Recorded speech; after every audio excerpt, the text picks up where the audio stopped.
What is up, people? Zhaenn here for a new walkthrough, part 1. This is Pokemon XD Gale of Darkness. And yeah, this is, I dare say, my favorite Pokemon game of all the series. So, I'm gonna make a full playthrough. I'm gonna catch every Pokemon that there is. For those that haven't played the game, I don't really want to spoil it. But yes, this is gonna be 100%. Except maybe for the Colosseum. For those who have played that, you know how hard that is. I'll get to that way later on though. So for starters, I'm going to let you enjoy the opening cutscenes after the start menu. So we're gonna hop right on here just about now.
Alright, so I forgot to mention that this game is actually the sequel to Pokemon Colosseum.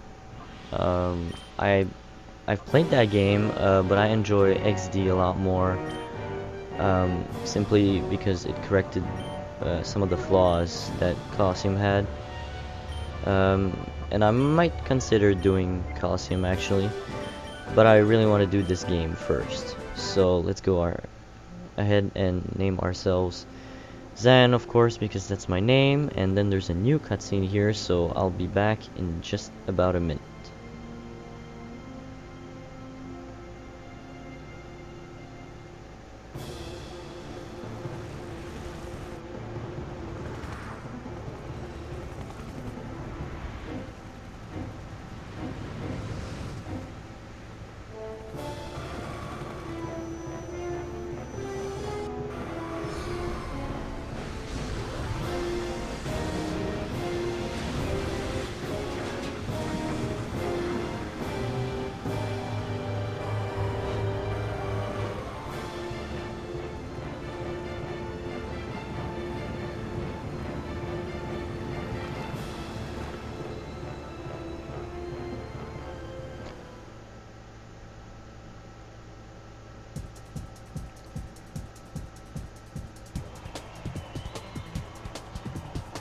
Alright, so hopping on right onto a battle with level 50 Pokemon already.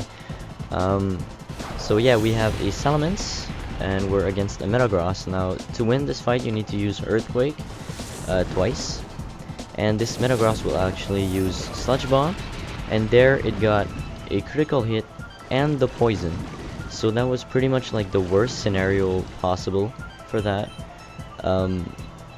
So yeah, I came close to losing that actually, just because of bad luck. But I guess it's programmed so that you can't possibly lose if you use Earthquake twice. Because I have lost this battle before. But yeah. So we've defeated Sim Trainer. And yeah. So welcome to the layout that I'm going to be using for this walkthrough. As you can maybe see in the title there, it says Monotype run, and that's because I'm going to do a Monotype run of this game, but I'm not telling you which type I'm going to be doing. So there I just showed off my Eevee just so that you guys know, and this episode is going to be really like cutscene heavy and like basic exploring of the lab that we're in right now.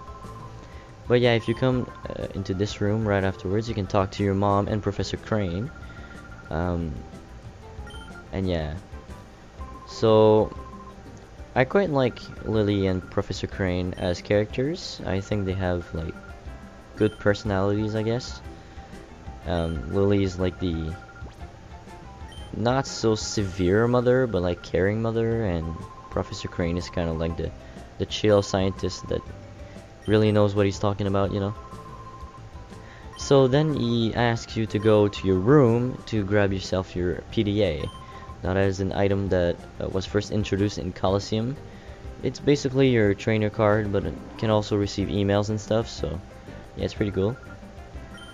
So if you talk to this person, you can get a basic summary of various Pokemon related stuff, so like battles and XP points, leveling up, moves, status conditions and stuff. So if you want to read that, then you can go ahead and do so.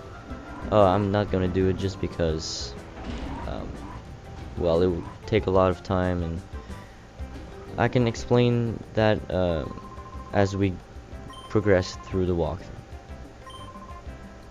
So if you talk to this scientist over here that is called Aiden, he's going to talk about a machine that is used to catch Pokemon.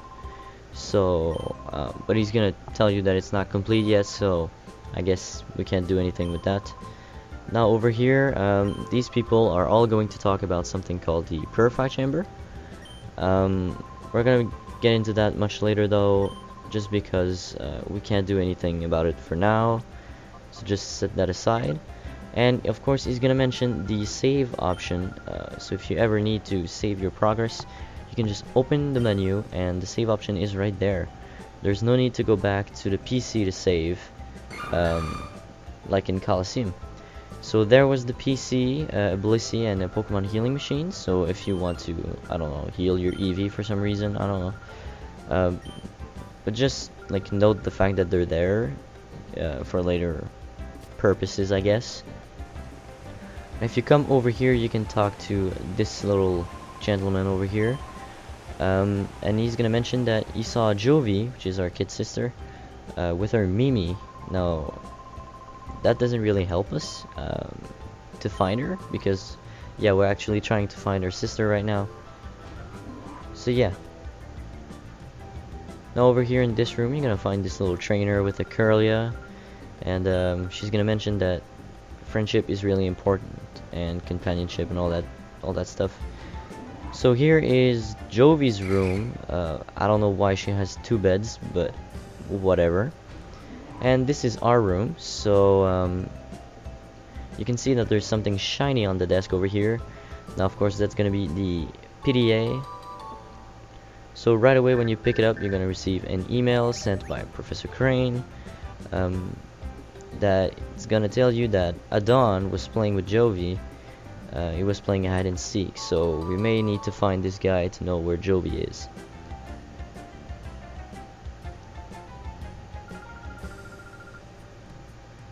Alright, so she hasn't seen Jovi either. So we're gonna go upstairs. Maybe we're gonna find something in this room, or this floor, I guess. Alright, back here is Dayton or Dayton, I don't know. But yeah, he's assembling the basic data for the purify chamber, so that's something again. Now over here there is a door that connects to the other floor of the Pokemon HQ lab, which we're in right now. Pretty cool considering I did my first playthrough of this game without knowing that, so if I wanted to switch from the left top floor to the right top floor, then I had to go down, go outside, and just do the whole lab instead of just go through that little door. So if you talk to this guy under the desk, I guess he's gonna mention that Jovi's it in the hide and seek, and maybe she's gone off to Dr. Kaminko's. So you're gonna want to head it there, but you're gonna be interrupted by this guy. That's gonna bring you over to the TV, and the reports from ONBS basically tells you that there is a ship that disappeared in the middle of nowhere in the sea. It was called the SS Libra, and it was carrying a lot of Pokemon, even a Pokemon that nobody knows about. We actually got a sneak peek of that in the cutscene at the beginning, but I'm not going to mention which one it is, just to give you the element of surprise for those who haven't played this game yet, even though it's quite old. So yeah, you can just talk to these people. I'm just talking to them to basically show the dialogue if you want to read it. But yeah, now we're done exploring all of the floors in the Pokemon lab, so now is the time to go find our kid sister. But before you leave, you can just go on this little sideway right here, and you're gonna notice that there is an item box that contains 2 antidotes. So I mean, I guess that's useful for the beginning of the game. If you ever get poisoned by Pokemon, then you can just heal it off with an antidote. And if you head over here, you're going to make the world map appear, and you can just go to that question mark, which is Dr. Kaminko's manor.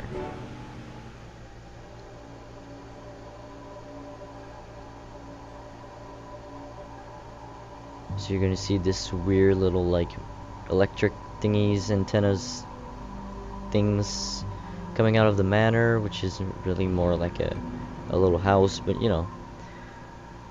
whatever. And if you try to enter, this little like guy is gonna come here, and apparently he's named Chobin, and he's the #1 assistant because he's the only assistant of Dr. Kaminko. And he's actually gonna battle you because he thinks you're a burglar. So he's gonna send out Sunkern, which, fun fact, if you guys did not know, is the weakest Pokemon ever in terms of stat total. Even Magikarp has higher base stats than a Sunkern. So yeah, that's pretty pathetic. Now, one thing that I really like about this game is the fact that there are 3D models, and there are like some animations and stuff, and it's really like interactive, I guess, or maybe that's not the word, whatever. I know that in X and Y, models are in 3D and they move and stuff, but it's just not the same as in this game. So this battle was not too tough, and yeah, Choman lost.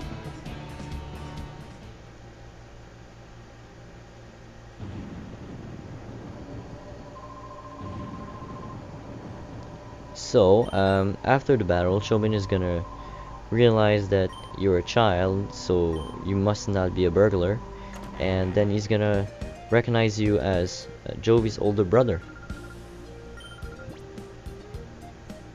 And then Jovi comes out and says, "Oh, big brother, you got lost?" And just for the purpose of this, I said yes. So yeah, I totally got lost. It's not like I can go anywhere else than here from the HQ lab, but whatever. So then Chobin is gonna lead the way inside the manor, so you want to follow him.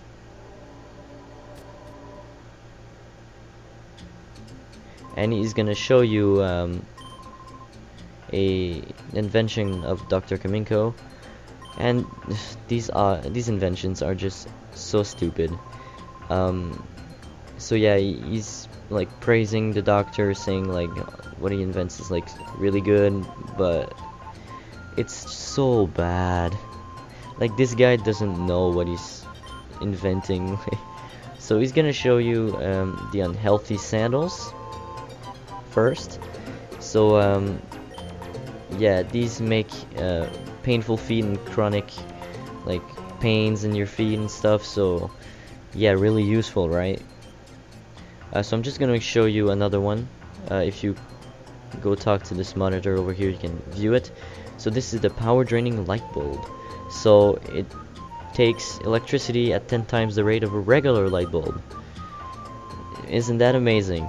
You get to pay 10 times the electricity bill. So yeah, really good. Thanks, Dr. Kamiko.